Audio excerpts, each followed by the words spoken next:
दिवाळी फराळातील आणखीन एक महत्त्वाचा पदार्थ म्हणजे शंकरपाळ्या। शंकरपाळ्याची रेसिपी आज मी तुमच्यासोबत शेअर करणार आहे।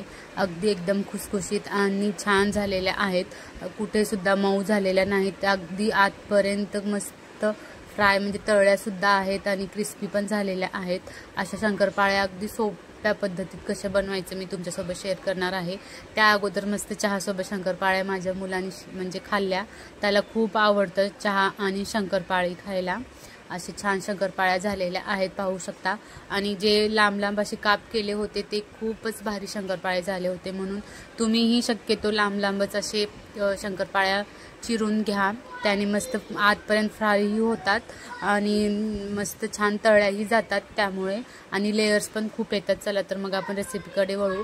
इकडे मी अर्धा किलो मैदा घेतलेला आहे आणि त्याचबरोबर एक अर्धी वाटी तूप आणि अर्धी वाटी रवा, विलायची, जायफळ जे काही तुम्हाला स्वादानुसार टाकायचं असेल ते टाका। आणि इकडे एक वाटी साखर आहे, अर्धा किलोला एक वाटी साखर बरोबर होते एकदम, म्हणजे जास्त गोडही होत नाहीत आणि जास्त सप्पकही होत नाहीत, परफेक्ट होतात। असं एक अर्धा किलोचं प्रमाण आहे हे शंकरपाळ्या बनवण्यासाठीचं। आता आपण चला मग सोप्या पद्धतीत अजून यापेक्षाही सोपं कसं बनवायचं ते सांगते मी तुम्हाला। इथं आपल्याला साखर दळून घ्यायची नाही मिक्सरमधून, डायरेक्ट एक वाटी पाणी आणि एक वाटी साखर आहे आणि अर्धी वाटी इकडे तूप आहे।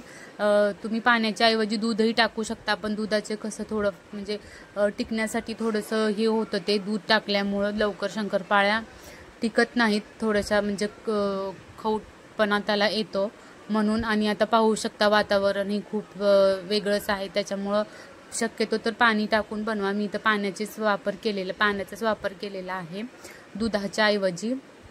इथं एक वाटी साखर, एक वाटी पाणी आणि तूप आहे अर्धी वाटी, त्यापेक्षाही जास्त तूप जर तुम्हाला टाकायचं असेल तर टाकू शकता, पण जास्त तूप टाकल्यानंतरही वितळतात शंकरपाळ्या म्हणून। आणि इथं फक्त आपल्याला पाणी, साखर हे फक्त थोडंसं वितळू द्यायचं आहे। आणि मी आता विलायची पूड, बडीशेप पूड आणि थोडंसं सुंठही त्याच्यामध्येच टाकलेलं आहे, ती तिन्ही एकत्र त्याची मस्त अशी पूड करून घेतलेली होती। आणि इकडं आता थोडीशी साखर विरघळेपर्यंतच आपल्याला ते गरम करून घ्यायचं आहे। आता साखर विरघळलेली आहे तोपर्यंतच पाण्याला उकळी येते, म्हणून साईडला काढून ठेवते गॅस बंद करून। आणि त्याच्यानंतर आपण आता याच्यामध्ये थोडंसं नॉर्मल गरम झालं ना की मगच पीठ मळायला घेऊ, तोपर्यंत बाकीचे कामही आवरून घेऊ शकतो आपण। इथं आता छान असं म्हणजे एकदम कोमट झालेलं आहे ते मिश्रण, तूप, साखर आणि विलायची पूड पाण्याचं। इथं आता मी एक वाटी मैदा आणि त्याच्यामध्ये छोटी अर्धी वाटी बारीक जो रवा भेटतो ना तो टाकलेला आहे। आणि अगदी किंचित असा आपल्याला इथे सोडा टाकायचा आहे, म्हणजे चुटकीसर जसं आपण भजी वगैरे बनवताना टाकतो तितकंच टाकायचं आहे, चमच्याच्या प्रमाणात टाकू नका, कारण शंकरपाळ्या लवकर वितळतात तेलात टाकल्यानंतर, म्हणून थोडंसं टाकायचं, 2 चुटकी 1 चुटकी असं। आणि चवीसाठी मीठही टाकलेलं आहे। हे सर्व जिन्नस आता एकत्र छान हाताने मळून घ्यायचं, मिक्स करून घ्यायचं। आणि त्याच्यानंतर लागेल तसं आपल्याला जे मिश्रण आपण केलेलं होतं तुपाचं, पाण्याचं आणि साखरेचं, ते लागेल तसं आपण टाकू, कारण एकदम टाकल्यानंतर पातळ होतं जास्त म्हणून। आणि आता इथं असं छान मी मळून घेते पीठ व्यवस्थित। आणि शंकरपाळ्या एकदम छान म्हणजे महिनाभर तर आरामात टिकतात ह्या शंकरपाळ्या, अजिबात खराब होत नाहीत, कसलंही वातावरण असू द्या। आणि खायला तर म्हणजे चव तर इतकी भारी झाली आहे ना की बस।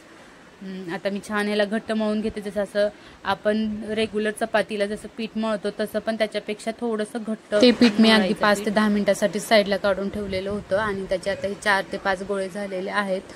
आणि त्याचे आपण आता छान अशी मस्त पोळी लाटून घेऊया, जशी आपण चपातीला 4-5 लेअर येतात तसे, म्हणजे चपाती जसं दुमडून आपण लाटतो ना तसंच लाटायचं आहे। अगोदर एक मी मोठा अशी याची पोळी बनवून घेते आणि त्याच्यानंतर त्याला असं दुमडते, याच्याने खूप सारे लेयर्स पण येतात आपल्या शंकरपाळ्याला, म्हणून असं करायचं। आणि जास्त पातळही नाही आणि जास्त जाडही नाही, असं आपण लाटून घेऊयात। इकडं आता छान जशी आपण चपाती बनवतो ना तसं म्हणजे त्या आकाराची लाटून घेऊया आणि थोडीशी जाडसर आपल्याला ठेवायची आहे। पाहू शकता इकडं आता एकदम छान अशी मी लाटलेली आहे। थोड्याशा कडा जर वाकड्या तिकड्या झाल्या असतील तर ते आपण काढून घेऊन काप त्याचे करून घेऊया। आणि छान असं आणि आपल्या आवडीनुसार लहान मोठे जसे तुम्हाला काप करायचे आहेत तसे करा. शक्यतो ते लांब लांब केलेत ना तर खूप छान तळेही जातात आणि करपत पण नाहीत लवकर. व्यवस्थित मंद आचेवर आपल्याला ते तळून घ्यायचे आहेत. इकडे आता मी थोडं म्हणजे चिरून घेते. आता मीडियम असे मी तर काप बनवलेले आहेत, पाहू शकता त्याची थिकनेस किती आहे ते. आणि शक्यतो तर म्हणजे असे थोडंसं हे असेल ना जाडसरच, मगच ते तळ्यात जास्त लवकर करपणार नाहीत. व्यवस्थित छान तळे आणि तेल अगोदर कढई मी गरम करायला ठेवलीच होती. आता छान असं परफेक्ट असं तेल गरम झालेलं आहे. म्हणजे थोडंसं मी तुकडा टाकून बघितले ते पिठाचा आणि तो वरती आला. मग त्याच्यानंतर म्हटलं की चला आता व्यवस्थित परफेक्ट असं तेल गरम झालेलं आहे. शंकरपाळ्या जेवढ्या बनवून घेतलेल्या होत्या तेवढ्या आता मी त्याच्यामध्ये तळून घेते आणि सतत आपल्याला त्याला म्हणजे खालचा भाग वरचा भाग परतत राहायला पाहिजे. त्याने व्यवस्थित म्हणजे दोन्ही साईडने छान गोल्डन ब्राऊन कलर येईपर्यंत आपल्या ते तळायचं आहे. आणि मी हे एकदम म्हणजे लो फ्लेमवरच तळत आहे. जवळजवळ 5 ते 6 मिनिट एका ह्याला लागतं तळण्यासाठी. इकडे एक एक करून मी सर्व म्हणजे पोळ्या लाटत होते आणि त्याचे कापही करून घेत होते. इकडं मी परत एकदा एक वेगळ्या पद्धतीनं म्हणजे तूप लावून पण काही 1-2 हे बनवलेले आहेत शंकरपाळ्याचे पोळ्या आणि त्याच्यानंतर त्याचे काप केलेले आहेत.